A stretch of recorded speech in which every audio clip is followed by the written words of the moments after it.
Hello, and welcome to the Beautiful Business Podcast. I'm your host, Paul Bulpit, and today I'm joined by Joe Hunter, founder of the organisation 64 Million Artists. But I just found that I'd reached this place where I was supporting lots of other people's creativity, but had kind of completely lost my own. Like, how do you see creativity infusing everyday life? Creativity is, something that can be so present in everything that we do. And I think one of the things that we've really worked on in our work is, creativity isn't just writing and drawing and painting, it's also exploring or having changing your opinion on something or having a different idea. That, my favourite dictionary definition of creativity is the ability to transcend traditional rules, ideas and patterns and make new ones. Welcome to the Beautiful Business Podcast from The Wow Company. If you're growing a UK business with a team of 8 to 80 people, you're in the right place. Every fortnight, we share honest conversations with brilliant business minds, exploring the realities of leadership, the challenges that come with growth, and the practical ideas that make a real difference. From purpose to profit, people to process, this is your space for fresh thinking and down-to-earth inspiration.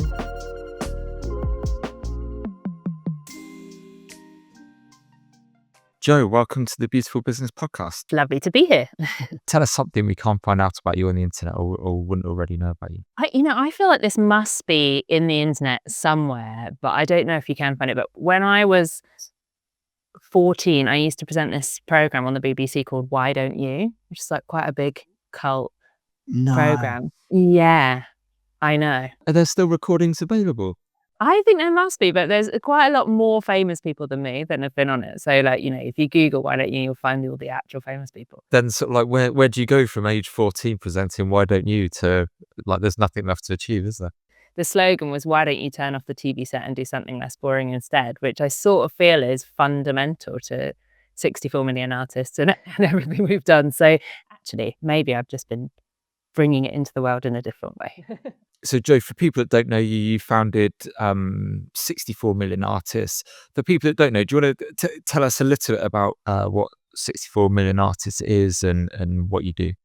Yeah, sure. So I founded 64 Million Artists in 2014 with the ambition to unlock the creativity of everybody in the UK. So up until now, we've kind of had two pretty distinct areas of the business. So we have a big social campaign. So we run something called the January Challenge, where every day in January we'll set a little creative prompt for people to do. And 360,000 people did that last year, from individuals to schools to businesses to charities to all sorts of different communities across the UK.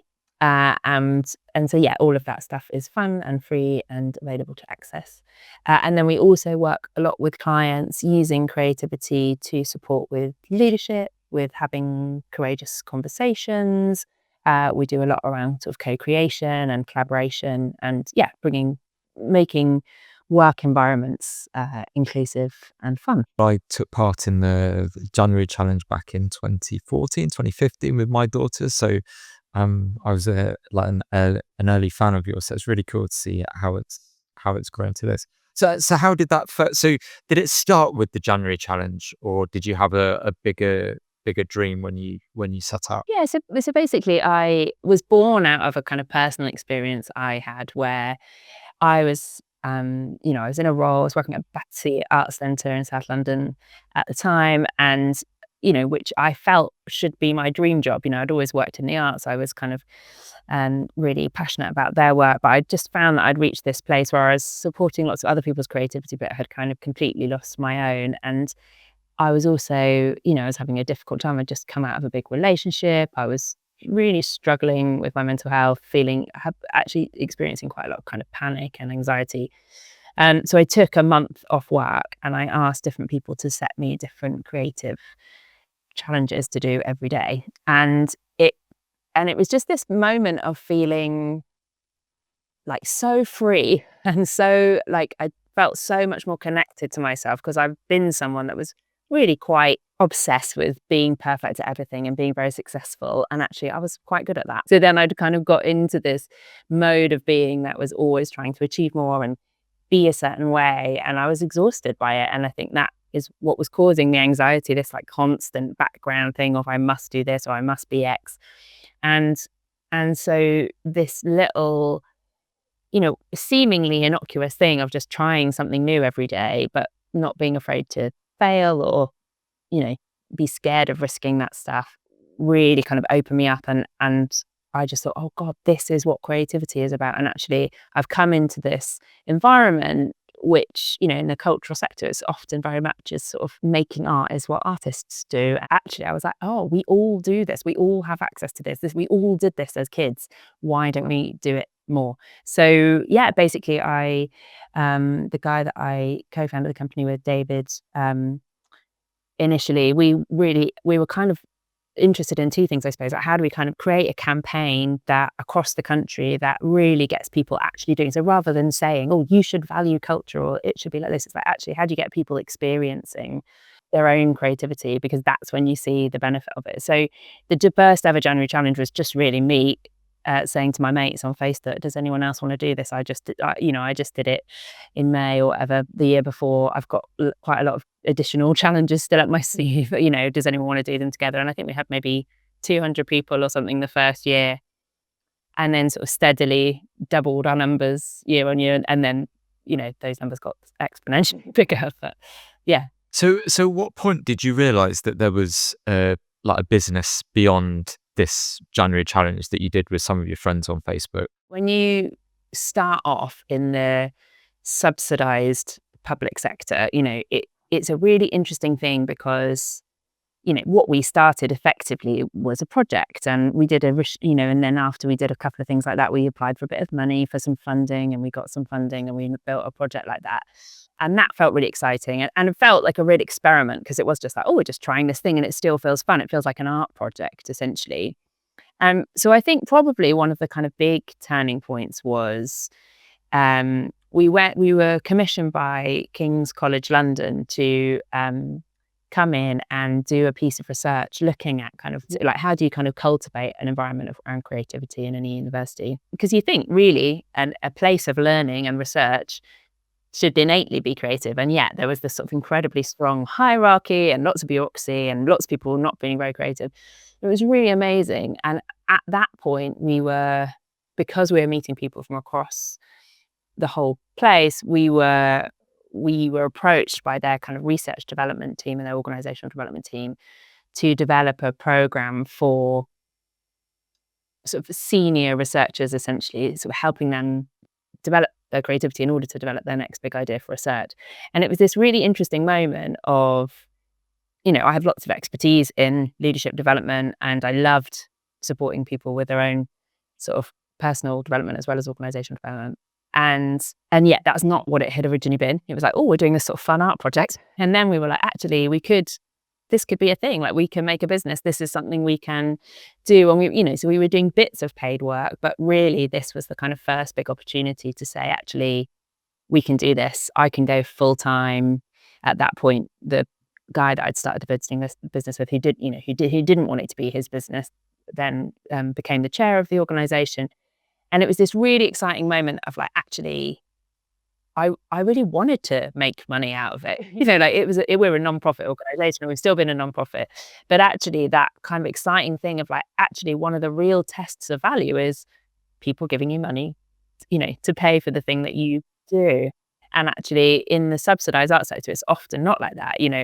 Maybe it is if people are buying tickets or whatever to your show. But really, I loved the kind of rigor of that, and I'd never had it really before. Is 64 million artists today completely different to what you thought it would be at this point? I think probably both of those things. Like, I feel like it has massively changed from what I ever could have believed that it would be. We spent, the first few years obviously being a staff of kind of 2 or 3 and eventually 4. And then we jumped up quite quickly to kind of 10 or 11. And our reach, to be reaching 360,000 people with the January challenge, to see this sort of broad range of people that take part in our work, that enjoy our work, and to see the quality of our work across our kind of facilitation and our leadership is so good. The associates we're working with are so brilliant. I feel so like proud of our team and all the people that, whether they're our permanent team, whether they're our freelance team. I don't think I could have ever seen it being how it is. And what I love also is that it sort of feels like it's developing into something that it started off as my idea, the January Challenge, but now it's owned by so many people, and people love it and they think of it as their own, and they think that they take the idea and they make it into what they want to do. So this idea of sort of like creativity being something that everyone can have, everyone does have, that even accountants might have, for example. I'm allowed to say that. Creativity isn't something just for creatives or just for artists. It's something that everyone has. But like, how do you see creativity infusing everyday life? Creativity is, something that can be so present in everything that we do. And I think one of the things that we've really worked on in our work is, creativity isn't just writing and drawing and painting. It's also exploring or having changing your opinion on something or having a different idea. That, my favorite dictionary definition of creativity is the ability to transcend traditional rules, ideas, and patterns and make new ones. We're in a kind of really worrying time in the world in which there is so much change, there's so much happening, and yet a lot of like the way in which we're kind of consuming things or the way in which we're kind of taught is really kind of shutting us down to additional possibilities. We become very polarized in how we think about things. We become, I do this thing, you do that thing, this is how it works. Whereas actually what I think the most important thing about creativity in everyday life is really doing something that changes your perspective, even if that's, I'm going to go for a walk and I'm going to notice all the things that are blue.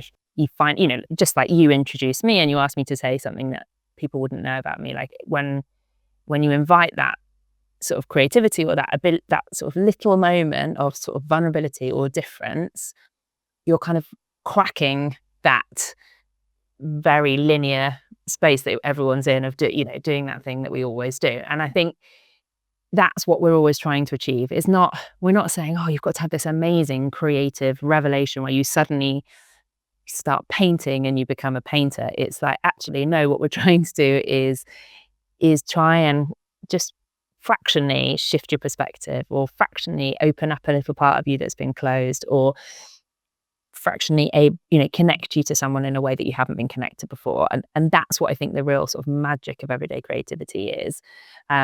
Because right now it feels like we need people in the world who are activated, who are creative, who are thinking about things differently, because we need different solutions to the problems we've got. So almost you're advocating creativity as a way of life rather than a thing that you do, perhaps. What do you believe is so essential about creativity to improving like well-being or mental health, or because that's not a conventional pathway, but I can see that it works. So what is it that you believe that makes that link? There's ever increasing data on the importance of like creativity and well-being, and we work with a research associate called TALT, that stands for There Is an Alternative, sort of looking at how participants in our work have been impacted over the years. And I think really we see well-being improve, but some of the other data points are really, to me, are around connection. So connection to self and connection to other people. When you do something you didn't think you could do, something kind of happens to you where you're like, oh, I suppose, if I could do that thing, I can do this sort of quite random, make a sculpture out of something on my desk. I might also be able to do this. Or if I can express myself in this way, could I express myself to my boss more confidently? Or it's like a practice of trying new things, but also, and discovery, you're discovering about yourself. And that is a really important part of your well-being, is your connection to yourself, how you understand yourself. But also when you're then sort of sharing that with other people, you're allowing yourself to be vulnerable, but often in quite a safe way. So, we're not asking people to sit around and talk about their feelings.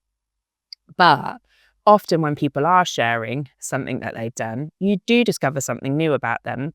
And when you do that over the course of a series of days, or, you kind of build a practice of it, people then feel safer. I can share this thing that I feel I've done, this sort of slightly rubbish thing over here, and I'm sharing it with you. So actually, maybe I will feel more confident to come to you with a piece of work that is not quite as finished as I wanted it to be, like you're practicing, like risking and failing.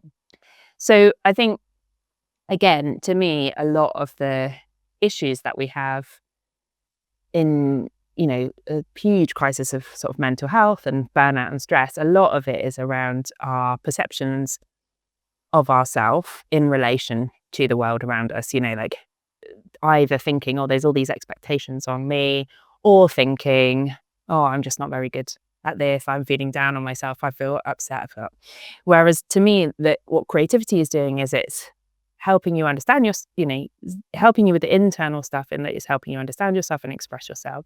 And then it's helping you with the world stuff because it's helping you see the world differently, but also connect with the world differently and kind of present yourself in the world. We did a study with UCL back in 2018 that showed that by taking part in creativity regularly over 30 days, you saw a sort of significant increase in well-being, as well as a reduction in depression, anxiety, and stress. And that then continues on a couple of months after that I've did the study, partly because I think they were taking part also in a group that then the group is just a WhatsApp group, taking part in the prompts and then sharing them with each other.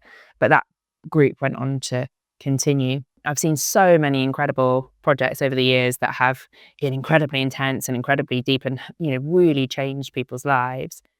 And I think those projects are really important as well. But what I like about our work is it's incredibly achievable. And it's, it's free. You can do it in 5 minutes. Everyone has access to the stuff that you need to do it. And it's something you can keep maintaining even when you're really busy, even when you're not feeling quite yourself, or it's something that you can embed into your life. Before you said about the going into meetings with agendas, and so much of sort of I don't know how to put it, grown up life is just very sort of serious and has had a lot of the fun or creativity sucked out of it, hasn't it? So our audience on the Beautiful Business podcast is generally people leading businesses, leading growing businesses, but people that want to do so with balancing profit and purpose. What can they do? What can we do on a practical level to have those incremental differences within our businesses? Create something called the Manifesto for Transformative Workplace Culture, because to us, workplace culture is something that is, fundamental to who we are and how we operate in our own organisation, but also something that we then pass on and work with clients on.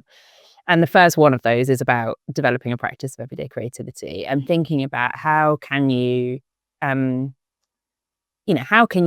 make shifts in your work culture that mean that day to day you can make space for creativity. So obviously people can take part in the January challenge, it's free. Although this will be the last year, although this was a big sort of big piece of news that came out this week, but it is, we're creating a resource bank so people can access those resources in perpetuity, so that that is something that people can do every day. But also we talk in that report about things like having rest as part of your work life is a really important part of creativity, because you cannot reimagine things, you can't have new ideas, you can't innovate if you're really up against the wall and you're really burnt out. So we work a 4-day week and we'll take the whole of August off, which is excessive but brilliant. I think it's really vital. It works. It's so important to how we are and who we are in the world. But also that can be done through thinking about how people structure their days, how they take time for their lunch, how you're encouraging people to eat together or share ideas. That's another one of the other parts of the manifesto, is how you develop spaces within your organization for sharing ideas. So how do you we have fortnightly ideas meetings that can be very specific to a work area, or it can be like, what's everyone reading at the moment? But that idea, getting into the habit of creating a culture where you share ideas, and having fun, like making sure that you put fun into your work life, and to do that in a way that feels thoughtful and sensitive to everyone's needs, in a way that isn't just going to the pub, because going to the pub is fun and it is good to do as part of your sort of work social, but actually what are the fun things that you can do that draw on people's strengths and bring people out of themselves and do things in a different way. So there's loads of tips in that manifesto, which you can download on our website. But yeah, really, it's like, how do you create points of connection between your team that aren't always just work related? Because that when you foster connection with people through creativity, you allow for like a deeper connection that then leads to better collaboration, better ideas, etc. One of the challenges, you talk about developing spaces for creativity, and actually certainly over the last, since COVID, since the lockdowns, there's more and more hybrid working, more remote working. So how do you develop those spaces in a either hybrid or remote first environment? Yeah, I mean, so we're remote first, we meet up sort of once every couple of weeks. And I think in a way, creativity becomes more important there because it's quite hard to create kind of forced or false sort of social setups online. It's kind of weird to be like, but if you think back to the pandemic when people were like meeting online, they were doing quizzes, weren't they? Or doing because those kind of things enable you to interact better online rather than just sitting and trying to have a good conversation. So, for example, in our team meeting every week, on a Monday we'll have a huddle, and each week a different person will bring a creative prompt to lead, and it takes normally takes between 5 and 7 minutes, I'd say, to actually do the prompt, and then we all go around and we share what we've done. It's just a great way, of starting Monday for yourself doing something creatively, but it also means that, again, you get an insight into someone, and it's instantly the meeting feels warmer, and you're kind of understanding how everyone is and what they're thinking about that day, or you discover something about them that you didn't know. And again, there's loads of different ways you can kind of use creativity in online meetings, but I think creativity becomes almost more important, I would say, because you don't have that natural social feeling online, and creativity and creative activities can really help to create it in a way that sort of feels, like I said, it can be fun and frivolous, but it can also be quite meaningful when you find out quite a lot about each other. We've done this exercise a couple of times in my business, where you ask people to explain, like basically do an instruction manual for how you draw a snowman. And actually it's absolutely fascinating, like the range of approaches that people take. Some people, my favorite one is my colleague Harry did it almost like a Lego, image stage by stage of how you do it. Some people write like a long detailed thing. Some people just draw a snowman and say build it. But I think, my point is that you can see from that, you actually learn quite a lot from people's approach, I guess, to creativity. Understanding how someone processes things and processes information and learns is such a useful tool in business. Like, it's really helpful to understand your colleagues well, because it makes you better able to communicate with them.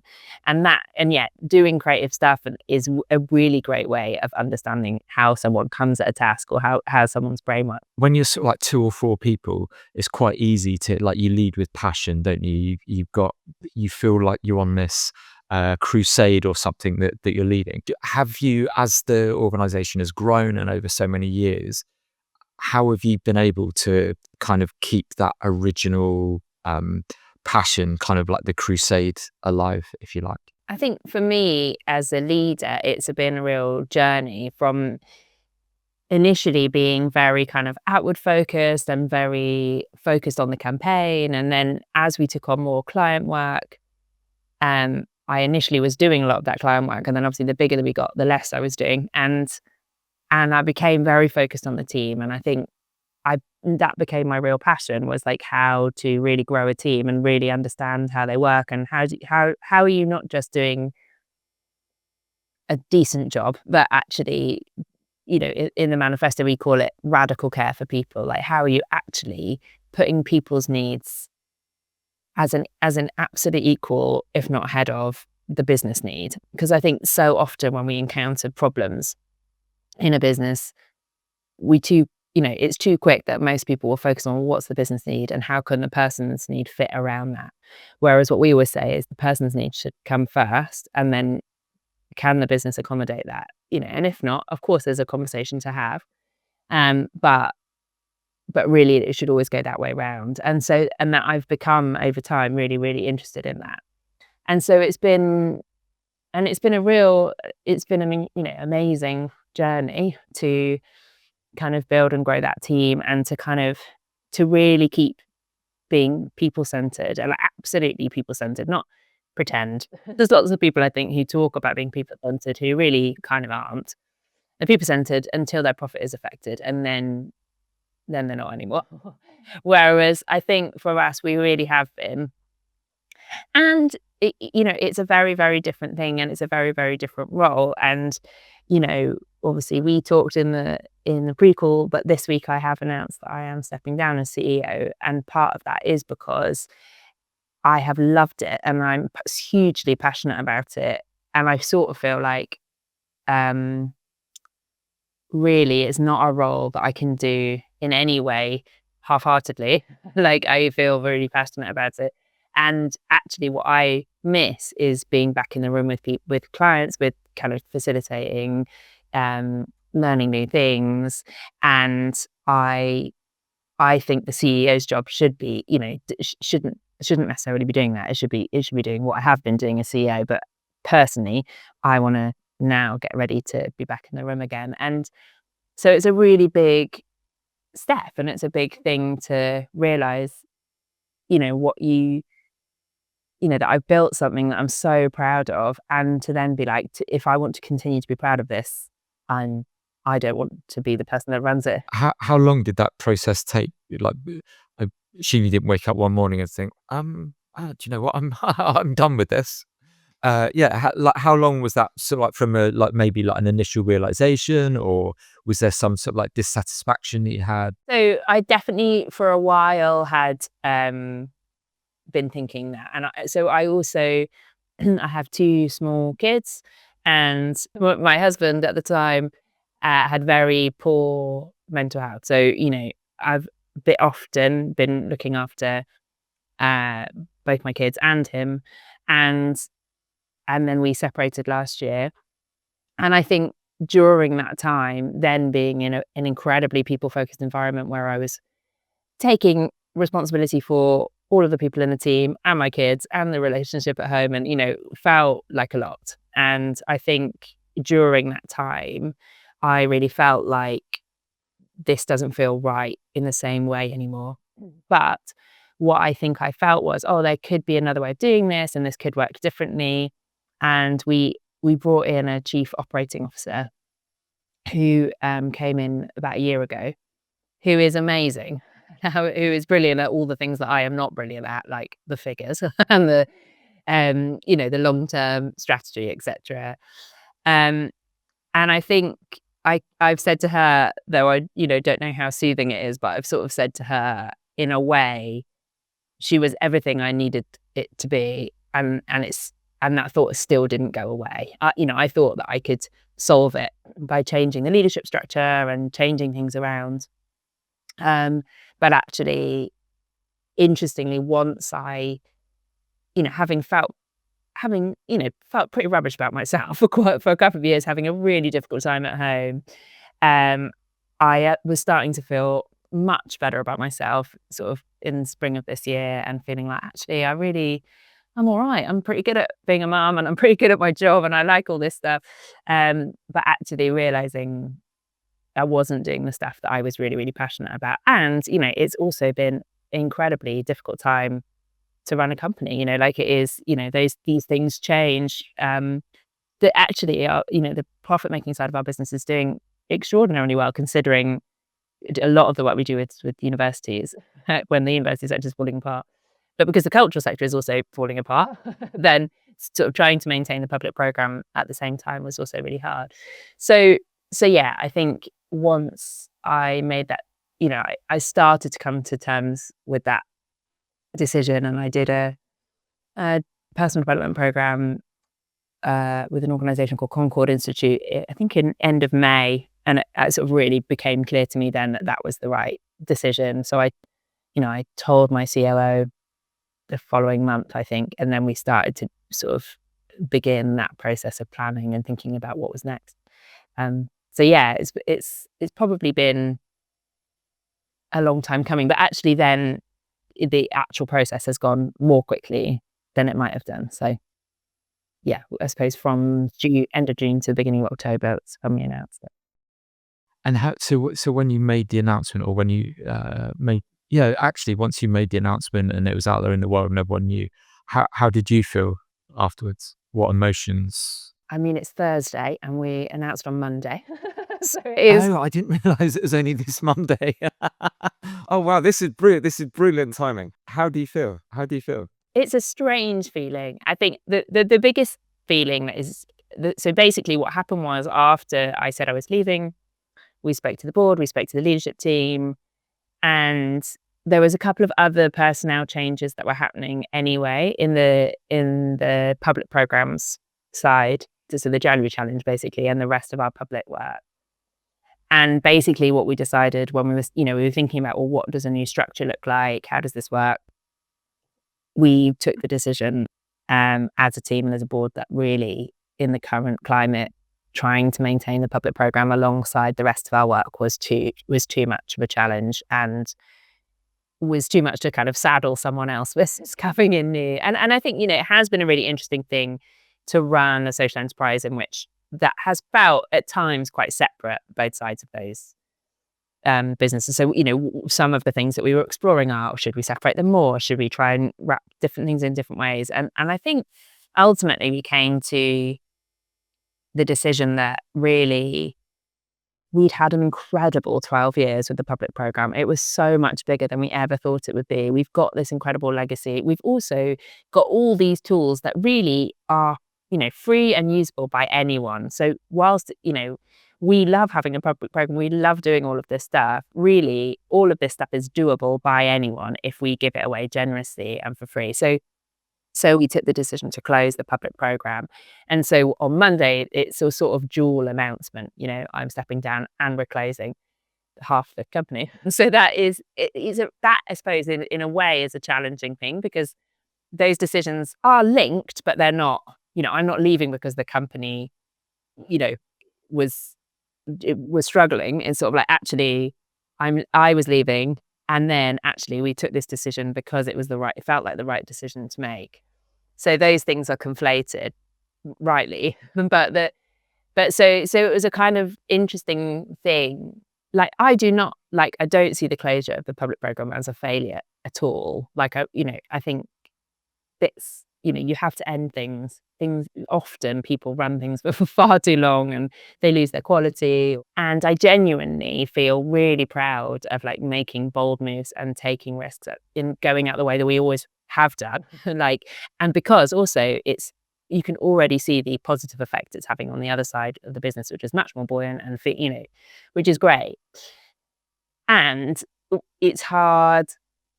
And so you want to hold, when you're talking about that news and you're kind of conveying that news, you want to sort of share the sadness, because there's also hundreds of thousands of people that love this program, and it is a sad piece of news. And you also want to be like, and this is a time for courageous change. We're doing this. So I think that's the thing that I found really interesting, and my ego in that being like, I don't want anyone to think we failed here, because we haven't. But actually also feeling like I have got sadness around it, and it is heartbreaking in lots of ways to me. But in the same way, you might say, in the same way one comes out of a marriage that isn't working, you feel like it's a hard and it's a sad thing, and it's the right thing, and it's the right thing, and that you're opening up something new that comes, and that feels really important. You don't get space for new stuff if you don't end old stuff that isn't working. And I think that's what I feel kind of, it feels right in the thick of it at the moment, but I know that what's coming feels really abundant and really exciting. And I think I will continue absolutely to be an associate of 64, and I've got loads of work scheduled with them over the next 6 to 9 months, and I feel I'm really excited about what the company's going to do and what I will do within that. You can't start something new if you don't end something old that's not working. You don't know what's on the other side, do you? You just have to have that faith and belief, like you say, that something something great, something better is around the corner. So you said you're going to continue as an associate. You've got work lined up for the next 6 to 9 months. Yeah. So I'll definitely be working with them at least part-time, doing quite a lot of facilitation and leadership work with them, which is great. And what I'd really like to do is, I've started last year writing a book about what we do and kind of creative courage. So, how creativity helps you be more courageous in the world. So I really want to do that. I really would like to write a book. I was about to qualify that and I was like, no, I'm just going to say it. That's what I want to do. I want to write a book. I'm going to do that. That's what I'm going to do. So yeah, really having some space to kind of reflect on what I've learned and to write that up.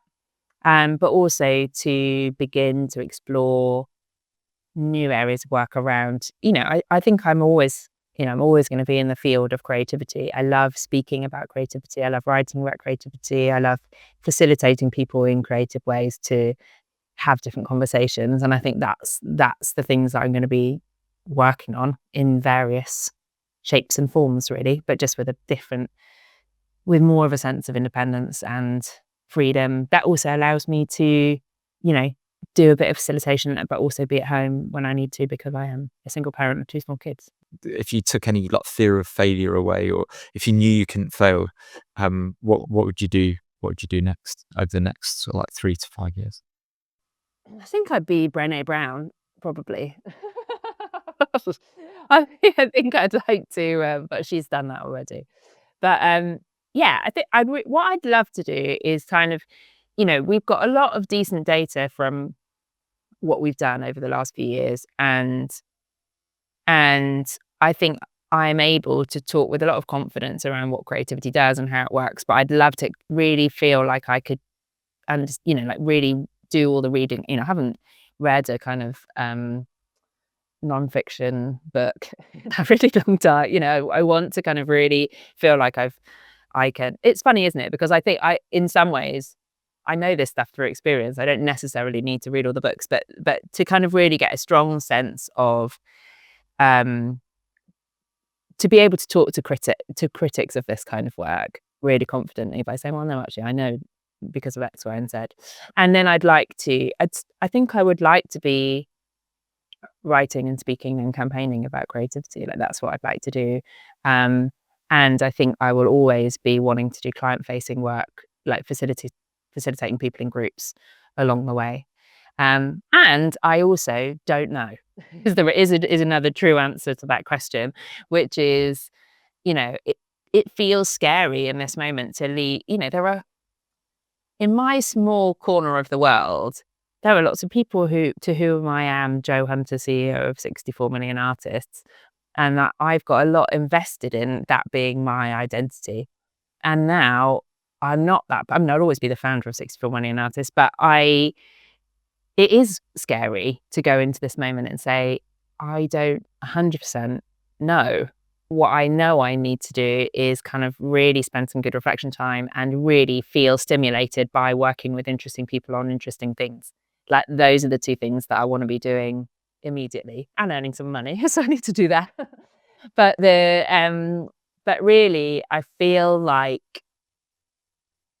I'm not ready to jump to the next big thing, because actually I've spent 12 years working on this big thing, and I think there's probably one more big thing, in me. In a few years' time, I might well run another company, and I might well do something on a big scale again. And this next couple of years is going to be about discovery, and it's discovery on my own, helping other people discover stuff, being in new partnerships with people to discover things, and it's funny, isn't it? Because there's part of me that's that doesn't sound very impressive, or that doesn't sound very cool. You should have this prepared speech about what it is that I do. But actually that's where the magic is. And that's the whole philosophy of what I've always done for the last 12 years, is to be I don't know. And actually not knowing is creativity. The good is to risk, to try, to play, and that's what I need. I need to trust in the power of creativity, that when I lean into it myself, and when I have a bit more space to play, and when I've got some space to have some new ideas, then then I'll come up with the next big thing.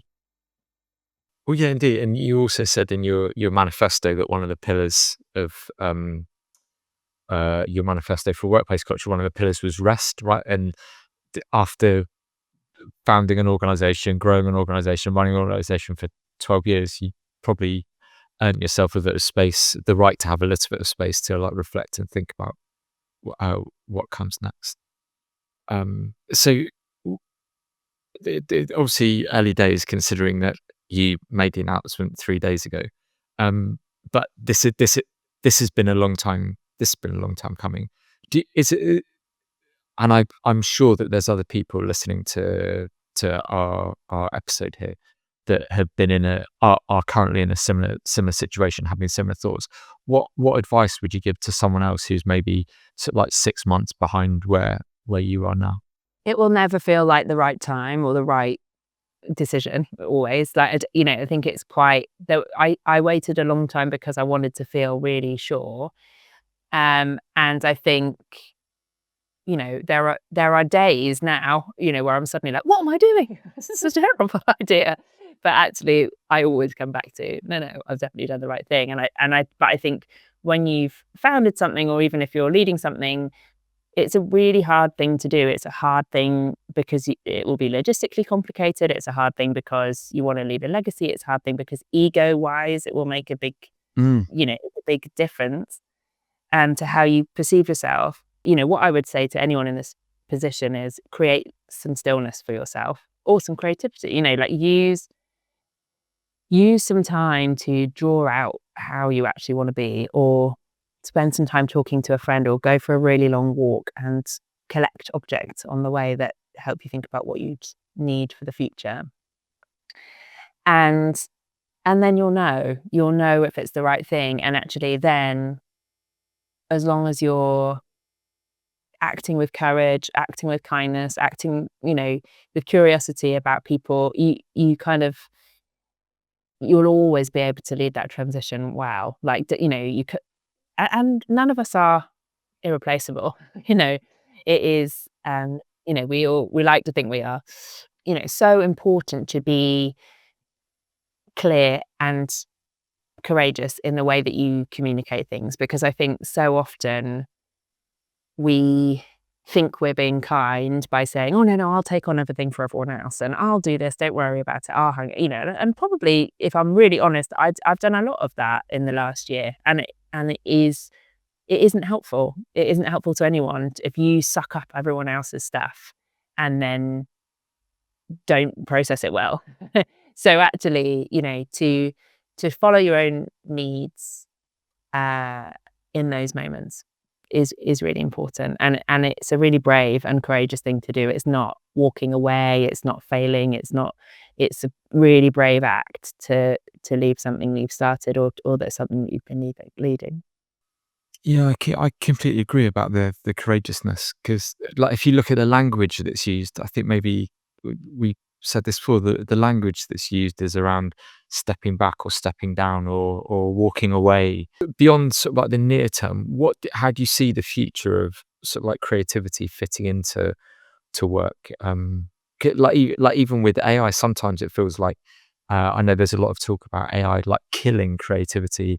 Yeah, I mean, I think creativity is so vital for the future of work. We were actually just running, not long ago, we ran a sort of unconference style thing at King's, which was around the sort of future of digital technology, and kind of, I think, and sort of, using creativity in different discussions to kind of bring different points of view and perspective. And I think, to me, there's a fundamental role for creativity in the way that we approach anything new, problematic, in that, what I'm hearing a lot of in terms of people talking about AI is really polarized views, which is what we're hearing all the time. The interesting work is in the nuance and about having some responsibility around the way you approach it, and discussing it well, and kind of using it in the way that actually brings something new to your work. And to me, creativity is vital in having that discussion, because actually what you need for a robust discussion around AI or equity or climate or all of these sort of big sticky topics that we're having is you need people to feel connected to themselves, like that, they need them to feel robust in their own understanding of themselves and their views of the world, and be open and curious about other people's opinions. Like, too often now on both sides, there is, well, these people are obviously stupid because they're acting like this, or these people obviously don't know this is the right answer. I hear so much of that in people's tones, and it's so unhelpful.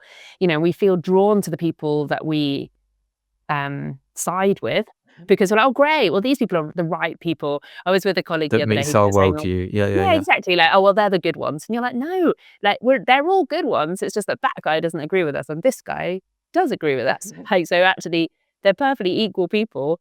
And yes, of course we feel more drawn over here because they agree with us, but actually that's really dangerous and damaging. And I think, what the world needs now more than anything else is a real curiosity about other people and about ways of doing things, and that genuine thing around how do we transcend traditional ideas, rules and patterns and make new ones, not how do we fix as hard as we can to the opinion that we have. And like, we need that softness and that curiosity. And to me, that's what a practice of creativity gives you. And so I honestly think, like, and I obviously would say this, but I really do think creativity is kind of the most important quality that you can be nurturing in employees, unless, of course, you want them to do exactly what you tell them to do all the time. But also you're going to struggle to scale an organization if that's the case, aren't Yeah, you? exactly. Yeah. But like, on what level is like trust like a foundational part of creativity? Because almost like without that trust, it's harder to then go and experiment or try new things or be playful. Yeah, I mean, I think building trust in an environment is really important for then nurturing creativity, and the feeling of kind of safety and security is like one of the other things that's in the manifesto, is about like really robust processes for people, because you can't, like, if you're like, come on guys, let's be creative, but oh sorry, we're not going to pay you this month, or like, and that sort of thing is really unhelpful. It makes people insecure. And the world that we're in at the moment is really insecure. There's lots and lots and lots of uncertainty. And so when we're uncertain, we feel like, oh, I'm going to hang on to this thing that I do know, which is my family have always believed this thing, or this is how we operate. And actually, one of the things that's why I think creativity is a really useful kind of developing new ideas and conversations, because it kind of levels people. It's not saying you've got these expertise and so you're cleverer than this person. We did a lot of work around co-creation in the early days of 64, and sort of having really interesting conversations about, if you're working in a museum and you've got a curator and then you've got a member of the public, but hasn't this person got more expertise than this person? And sort of like, well, no, because this person was an expert in their experience of the museum. So actually, but I'm sure that in itself is a opinion that will generate lots of other opinions. But really, it's then about how do you kind of value the expertise of everyone? How do you create an environment in which everyone feels safe enough, like everyone feels valued for who they are and their role, like they're really seen for their role in the world, their role in the business, their role in the room if you're facilitating. So you really, really can make them feel kind of valued for being there.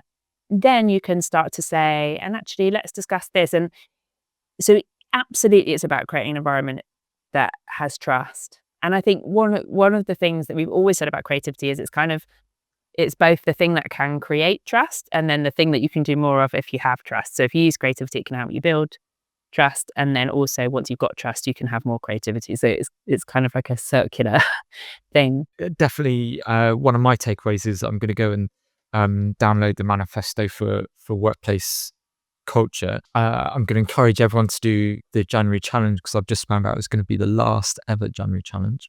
I might take up the mantle and like keep it going for my friends and family. Right, do it. Ongoing. That would be like your that would be your legacy. If there was, putting you on the spot a little bit here, if there was like one small creative habit or challenge that you could set for our followers, people listening to the podcast this week, something fun that they can do. They've just listened to really engaging conversation. They've heard you. They've listened to the next Brené Brown. They're waiting to see your TED Talk. Give them something to go away and do. I think it was one of the very early January challenges where we got people to set an alarm on their phone every hour of the day or every 3 hours or whatever. And at that point, whatever you were doing, you had to go and look at the sky.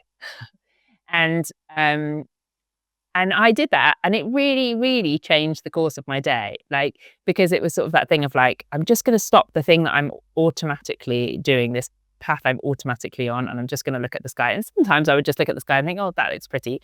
And sometimes I would look at the sky and think, God, I was really stressed 5 minutes ago when I was doing that. Why, what's happened here? Or, oh my God, I can't look at the sky because I'm really busy doing this thing. Or, oh, why is that? So it's like that. Yeah. So noticing, doing something like that, a noticing challenge, I think, is a good one as a starter, and you don't need anything to do it. I love that. I just imagine now like thousands of people listening to the podcast looking up to the sky. Yeah, I'm looking at the sky too. What would you say beautiful business means to you? I'd say business that is held with radical care, with care for the people that are in the business, for people that the business serves, for yourself. Radical care for yourself is a huge part as well of a beautiful business. Care and curiosity for the world, I'd say, makes a beautiful business. Beautiful. If there's one piece of advice other than going out to look at the sky, one piece of advice you give for anyone leading or building a beautiful business at the moment? That it's a tough time out there, and that actually it will never be a selfish act to genuinely look after yourself, inquire about yourself, understand yourself better. Like, to make time for doing that as a leader is such a vital part of leading.